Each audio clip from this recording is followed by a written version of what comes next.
में आपका इस्तकबाल है। मैं हूं मुनीर हुसैन हुर्रा।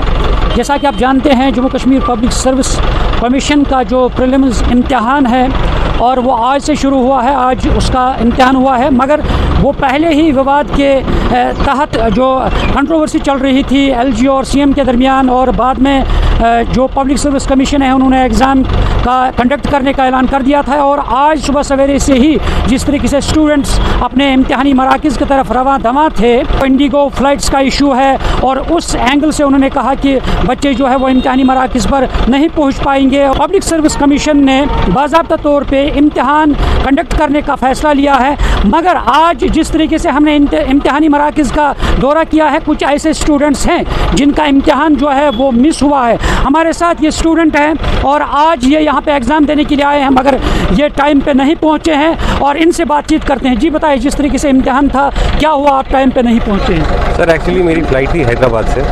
मैंने तकरीबन 10 दिन पहले बुकिंग की थी फ्राइडे की, क्योंकि पता था कि संडे के दिन एग्ज़ाम है। फिर हमारी फ्राइडे को पहले फ़्लाइट कैंसिल हुई।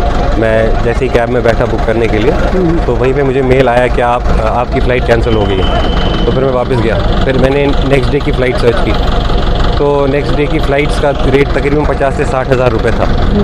तो अल्टीमेटली कहीं छानबीन करने के बाद जो बजट में फ़्लाइट आ रही थी, मैंने वही फ़्लाइट ली। और कल जब मैं फ़्लाइट में बैठा, इंडिगो की फ़्लाइट थी सर, 1:30 बजे की फ़्लाइट थी वो, 1:45 की, लेकिन उड़ते उड़ते वो कनेक्टिंग फ़्लाइट थी सर, वो दिल्ली वाया दिल्ली से श्रीनगर आने वाली थी। तो दिल्ली में जब हम पहुँचे, क्योंकि हमारी जो फ़्लाइट थी वो 3 घंटा लेट हो गई, हैदराबाद से जुड़ने वाली थी। तो जब तक हम दिल्ली पहुँचे, तो दिल्ली में जो था वहाँ से उन्होंने फ़्लाइट उड़ा दी थी श्रीनगर के लिए। तो हमें रात को दिल्ली में रुकना पड़ा और सुबह हमें 6:30 बजे की फ़्लाइट मिली। 6:40 की उन्होंने हमें कमिट किया जी, आज सुबह 6:40 की फ़्लाइट उन्होंने हमें कमिट की थी। तो रात भर मैं जागा रहा और सुबह 6:40 पे मैं जब जहाज़ में बैठा, तो पहले उन्होंने 10 मिनट का डिले बताया। फिर उठते उठते सर फ़्लाइट 7:45 बजे उठी है। 7:45 बजे फ़्लाइट उठ के तकरीबन समझ लीजिए 9:15 बजे श्रीनगर में लैंड हुई है। 9:15 से 9:15 तक लगेज कलेक्शन में लगा है।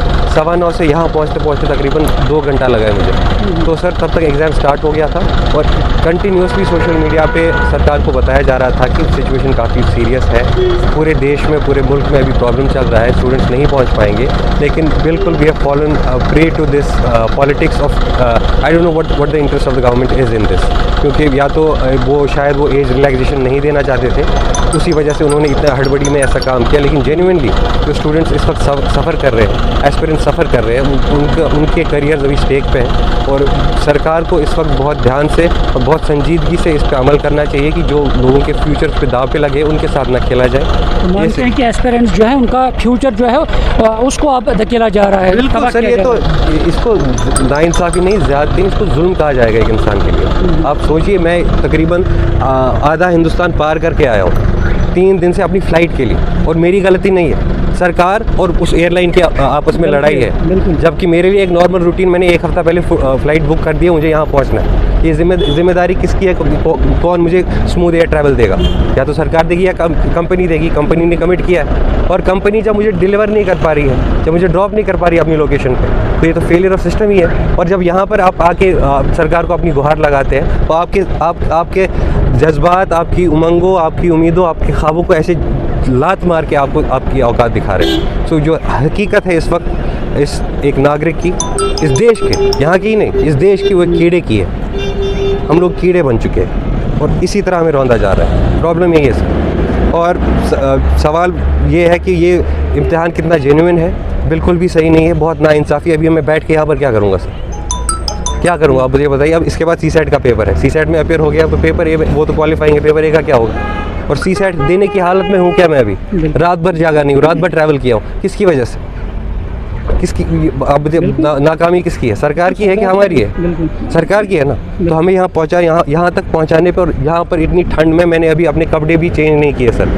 जो मैंने हैदराबाद में कपड़े पहने थे वही कपड़े पहन के यहाँ पे ठंड से ठिठुर रहा हूँ सुबह से, कि मुझे अंदर जाने का मौका क्लियरली रिजेक्ट हो गया सर। बिल्कुल नाज़रीन, आपने सुना है कि किस तरह से उन्होंने अपनी रुदात बयान की है कि हैदराबाद से उनकी फ़्लाइट थी और डिले होने की वजह से ये अपने टाइम पे इस यानी एग्ज़ामिनेशन सेंटर पे नहीं पहुंच पाए हैं और इसका पेपर जो है मिस हो गया है। और आप देख सकते हैं इन्होंने कहा है कि किस तरह से सरकार की जो ये एलजी और सीएम के दरमियान जो ये तजाद इस वक्त चल रहा है और इसमें बीच में जो स्टूडेंट्स हैं इनकी ज़िंदगियां जो है, उनका कैरियर जो है वो दाव पे लग रहा है, वो तबाह हो रहा है। न्यूज़ 18 जम्मू कश्मीर के लिए मैं बारामूला से मुनीर हुसैन हुर्रा।